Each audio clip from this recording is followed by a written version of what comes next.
Sahyadri digital, बातमी खरी, भूमिका ठाम। तीर्थक्षेत्र आळंदीत संतश्रेष्ठ ज्ञानेश्वर महाराजांच्या 729व्या संजीवन समाधी दिन सोहळ्याला महाद्वारातील गुरु हेबतबाबांच्या पायरी पूजनाने प्रारंभ करण्यात आला आहे। कार्तिकी एकादशीची मुख्य पहाटपूजा शनिवार दिनांक 15 नोव्हेंबर रोजी तर माऊलींचा संजीवन सोहळा कार्तिक वद्य त्रयोदशीला दिनांक 17 नोव्हेंबर रोजी पार पडणार आहे।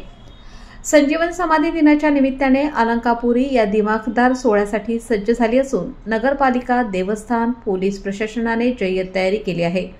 आळंदीत कार्तिकी यात्रेच्या पार्श्वभूमीवर वारकरी मुक्कामासाठी राहुट्या उभारण्यात मग्न आहेत। भाविकांच्या सुरक्षेसाठी संपूर्ण देऊळवाडा परिसरात सीसीटीव्ही कॅमेरे, धातुशोधक यंत्रणा आणि महिला पोलीस बंदोबस्त तैनात करण्यात आला आहे। मंदिर परिसरात पिशव्या आणि चपला आणण्यास बंदी घालण्यात आली असून दर्शनानंतर महाद्वारातून बाहेर जाण्यासाठी स्वतंत्र व्यवस्था करण्यात आली आहे।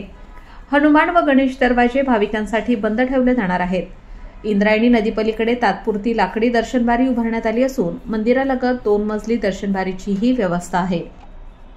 आपल्या परिसरातील बातम्या पाहण्यासाठी चॅनलला सबस्क्राइब करा, व्हिडिओला लाईक करा आणि बेल आयकॉन दाबायला विसरू नका।